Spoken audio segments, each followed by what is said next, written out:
Get set, kids. This is gonna be okay. Hi, everybody. I am Leo Brown, Fabulous Leo Brown, and okay, I shouldn't even start the video like that because, to be honest, I am not fabulous. I am human. I've been battling something that I have tried to keep under wraps. I've tried to escape from. I've tried to run from. I've tried to dare I say, eat from, and that is depression. And the reality of it, I have had depression since, I would say, what, 13? Well, I would say it started when I was 11, but I would say 13 was when I really knew. And when I talk about depression, I mean like everything from seasonal depression to there are days and moments where I don't want to get out of bed. You can usually tell by my voice how I'm feeling. Usually I'm happy and perky and up. You know, my voice will sound very light. My voice sounds like this because I'm battling a sinus infection. But normally when I'm depressed, you can instantly tell. I gain a great deal of weight. I eat everything sweet in sight. I become very snappy. I become very grumpy, very grouchy. Um, I've had suicidal thoughts. I have attempted suicide actually, um, 3 times. Luckily for me, none of them took, but I have. Um, and I guess the reason I'm talking about this is because one of the many things that people say, and this is just people, like even clients actually tell me this, that they're like, you know, Leo, you have such a sparkling personality, but I feel like there's a wall. Like you don't let people in. You don't let people see you. You let people see Leo Brown. And let me correct them with that too. My name is not Leo. My real name is not Leo at all. I will not mention my real name on here, but those of you who really know me know my real name. And Leo is a stage name. And Leo, and I'm talking in third person because I feel like it's better for me to explain it this way. Leo has become a crutch, a safety net. Leo Brown is something and someone I've kind of hid behind. Because if you look at the Leo Brown persona and what I bring out to the world, he's flamboyant, he's loud, he's bright, he's colorful. And it's not to say that I am not that. I am that. But I am not that all the time. I am very much sweats, t-shirt, sometimes no shirt at all. I am very much someone who would rather be at home, who doesn't like bars. I don't like clubs. I shouldn't say that. I shouldn't say that. I don't like loud. Um, I'm very indecisive, especially when it comes to emotional things. And I'm realizing that the root of a lot of this has been my depression. Now, that's not to say that my indecisiveness is the cause of my depression. It's not. My indecisiveness is fear. And I'm at a point now where I'm just tired. I'm tired of being tired. I'm tired of running. I'm tired of hiding my feelings and hiding who I really am and covering it up with makeup and glitz and glamour and fashion and fame. And granted, I love all those things, but that's not all that I am. And I really feel like now is time for me to face myself and part of me facing myself is telling myself the truth. Is really admitting, yes, I have depression. Yes, I go through mood swings. Yes, I get scared of someone really seeing me, if that makes any sense. And I pull away from them. I'll ask them to be transparent, but I will not be transparent with them. But I'm also realizing that has to stop. And today that does stop, which is why I'm doing this video. I value being honest. I value being transparent, but I realize if I can't be transparent with myself, then I can't be transparent with anyone else. And all the things I want, like healthy relationships, like healthy friendships, like, a sense of community, a sense of family, a sense of home for myself. I won't have that unless I'm honest and I'm real. And this journey is hard. This is not easy for me.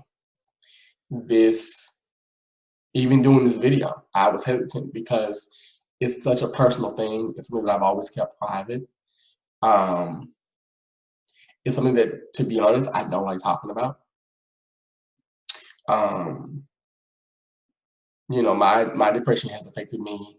Like I said, it started with me. It started at 13. It started with me sleeping all the time. And I remember my mother thinking, well, he's just, I'm just growing. Newsflash, I'm 5'1". I'm not gonna get any taller. Okay. So my mother, hold on, I'm gonna go a nap. My mother was thinking, oh, he's just growing, he's getting bigger. No, I was sleeping to escape because growing up, we moved around a lot. Like I saw a lot of things that I should have saw. I heard a lot of things I shouldn't have heard. I saw a lot of dysfunction growing up in my formative years. And then and I'm trying to make this very short.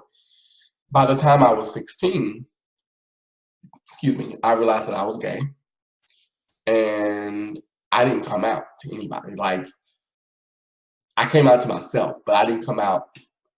Well, I shouldn't say I didn't come out to anybody because I had my best friend. Like, every gay man, I don't care how masculine or feminine, has that one friend. So I had one friend that I was open with, and I would tell her about a guy like that I would never pursue him because my self-esteem was so low. The way I viewed myself was so worthless. Because I felt like, well, it's just never gonna happen. You're never gonna find it. And the one thing that accompanied my depression, along with low self-esteem and low self-worth, was I would escape. I would use music. I would use food. I would use exercise. Those, instead of me, you know, looking inside myself and thinking, why am I doing this? Why am I crying all the time? Why am I mad? Why am I thinking about killing myself? I would have these thoughts at 16, 17, 18 years old that nobody wanted me around. I was unlovable. I was worthless. Because at home, I had no support. I had no, uh, I had no friends. I had no friends in school. So I was like, well, I guess I should just end it. And I can remember the night that I took, fine, we just gonna talk about it. I took a knife to my wrist, and I didn't, and thankfully I did. I don't know what stopped me from doing it, but I didn't. I came close to slit my wrist. And I just felt like, well, that's it. What's the point of me being here? And it happened again when I was near 30. But this time it was a pair of pills. This time it was during the winter. I'll never forget it because every year after that, every year during the fall, like the fall would come, and right after Halloween, I would get severely depressed. And I remember one Halloween, I got so depressed, like the right after Halloween and Thanksgiving. I got so depressed that I was just like, fuck it. I don't want to be here no more. People don't love me. I'm not lovable. I'm worthless. People think I'm this. I think I'm this. And I remember getting the pills. I remember writing a note. I remember saying, all right, I'm going to take these pills one by one, and I'm going to go to sleep, and I'll never wake up. And right when I did it, right when and I kid you not, right as I was about to take the pills, my best friend knocked on the door. He was like, "What are you doing?" I just broke down in tears because I was like, "My life is just not worth living." And now, hence, fast forward to me now living on my own. Fast forward to me getting older. I really am coming to grips with it. And I'm realizing, okay, you've been battling this for a minute. This is not new. This is something that you have to exercise or it's going to consume you. And what really made me realize it was, I don't know if I should even talk about it, but I'm going to. This video is very hard for me to make. I'm just be honest with y'all. It's not easy. But someone very special to me said,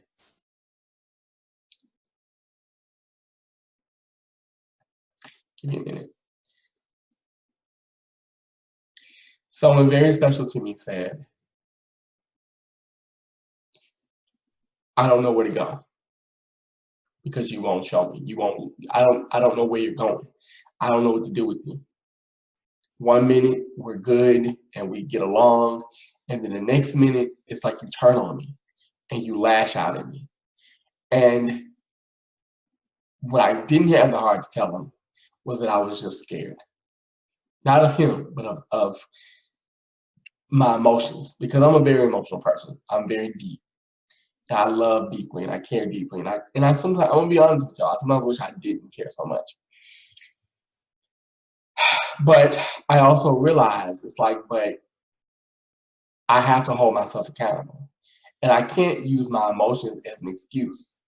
Yes, I'm an emotional person, but that's not fair for beating a person up and making them pay for things that they didn't do. It's not this person's fault that I have traumatic childhood or adolescence. It's not his fault that being transparent for me is difficult. That is something that I have to work with and I have to work through and I have to deal with. And when I really think about it, it's like my anger and my depression, they stem from things that have happened years ago. Excuse me, things that are really beyond my control. I can't go back and change the past. And I'm so grateful that I am not journaling, I'm not meditating. I have a therapist now that I see every week. And it's really making me realize, like, what are you holding on to? And what I've come to realize is one of the reasons why I would hang on to my anger and my depression and my sadness is because one, it was comfortable. And two, it was easy. Let's be real. Now, I'm not saying this for everybody who suffers. If you suffer from very severe depression, if you suffer from, very severe anger, then this video isn't for you. But if you understand what I'm talking about, just comment below. If you don't, even if you don't, it's okay, But what I'm saying is, it was comfortable and it was easy to be a victim than it was to take my own, to really dig in my own ass and hold myself accountable. But not only that, but take responsibility, but also to admit what I really wanted, what I want for myself, what I envision for my life. Because I'm not gonna lie to you, I would always think, but I can't say that, or I can't do that. What do people think? Or that's impossible. I can't have that. Or I would always prepare for the rejection or the no. And the one thing that I'm realizing now that I'm actually getting help is, okay, rejection is a part of life. No is a part of life. And oftentimes, rejection and no are often redirections. They're often saying, listen, just go right instead of left. Or right now, just stay where you are because you got some work to do. You know what I mean? And that's what this is making me see. And my goal from this moment forward for myself is to be transparent and to say what I think and what I feel and to no longer hide who I am anymore. I can't hide behind Leo Brown. Don't get me wrong, Leo Brown is fabulous. Leo Brown is every fucking thing, okay? Leo Brown is makeup and hair and lipstick and boots and all of those lovely, lovely things, honey, will snap a fan in a minute, but that's not all that I am. That's an aspect of me. You know, the other side of me is simple, simplistic, likes tranquil stuff, wants a lot of peace, wants calm. Um, calm people, not the other word. Uh, he wants that too. But you know, loves to laugh, loves to cook food, loves to cater to people, loves having genuine friends, wants to be a life partner to somebody someday, loves living alone. That's one thing that I'm coming to realize too. It's like I had to, and I kid you not, one day, a couple of days ago actually, I had to sit, just literally sit in my silence, just cut everything off.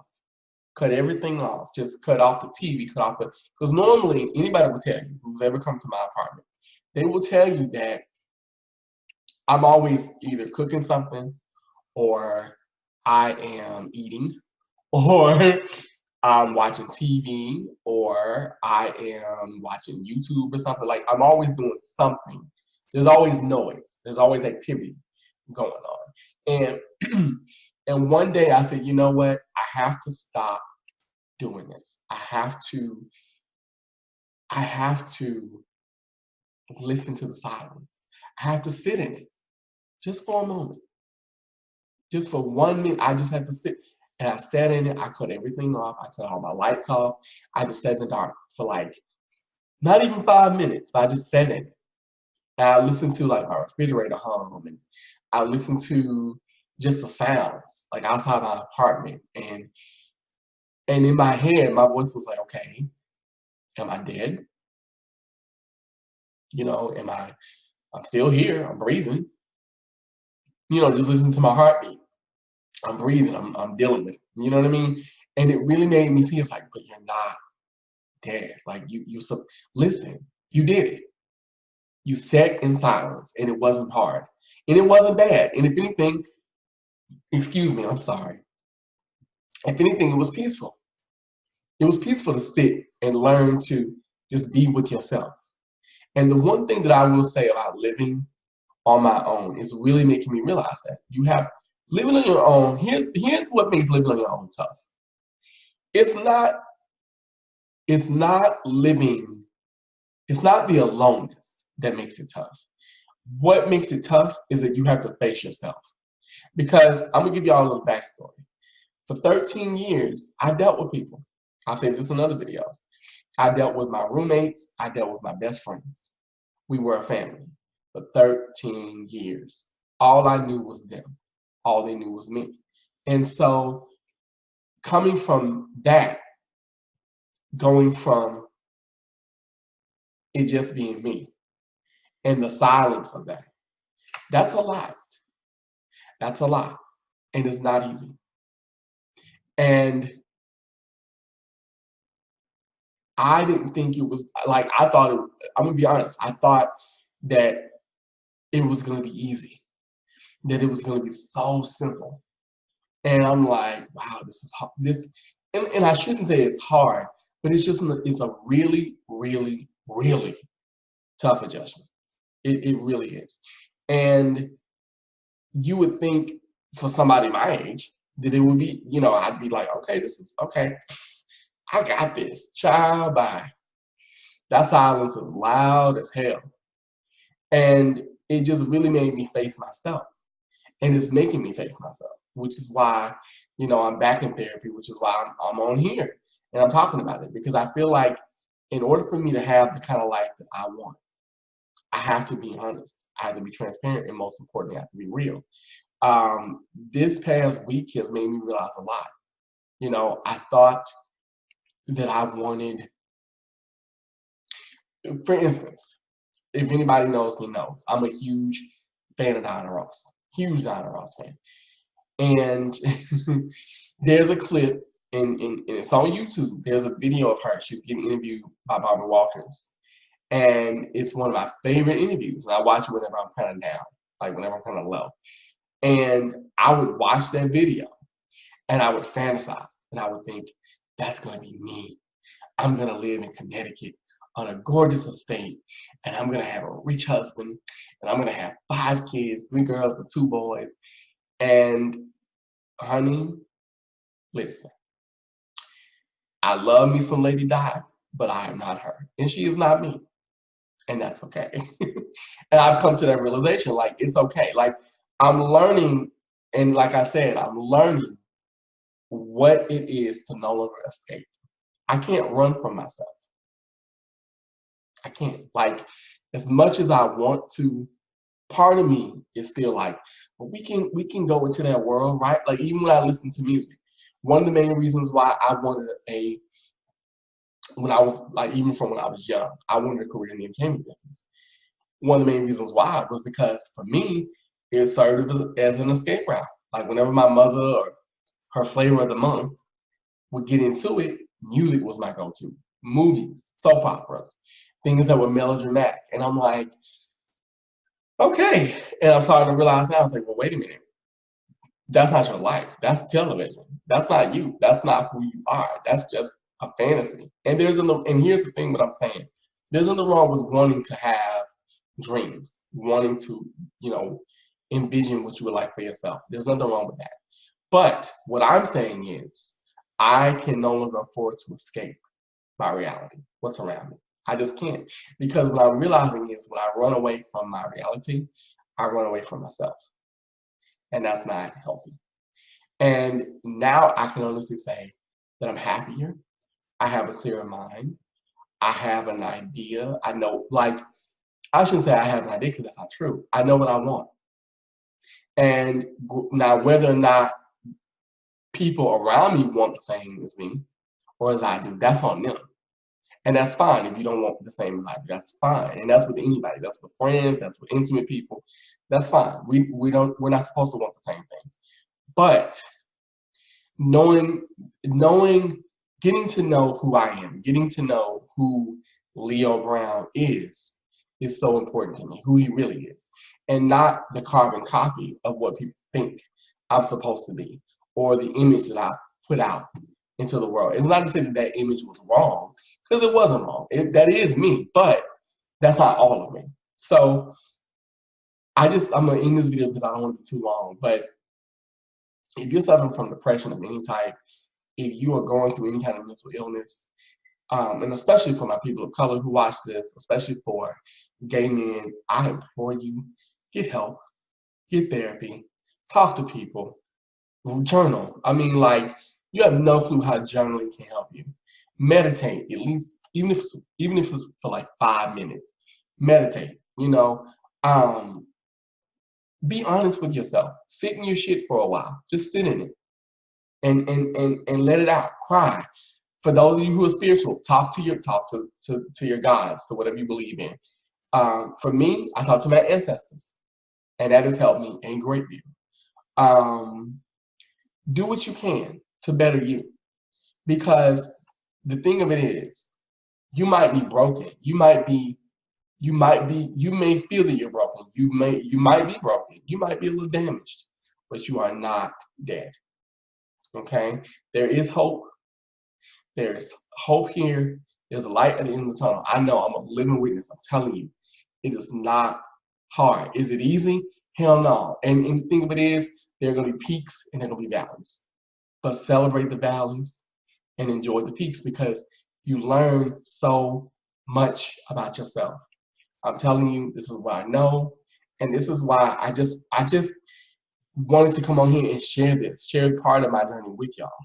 I know I'm not on here a lot, but I figured I would just tell my truth, the truth, because part of my being real is my being honest with myself. And if I can't be honest with me, then who can I be honest with? So that's all I had to say. Have a good night. I hope the video made sense. I hope I made sense. Like, comment, share, subscribe. You know, leave me your comments. I want to know what you think on this. So that's all I had to say. Have a good one, and I love you. And don't worry, you will get through this. Bye-bye.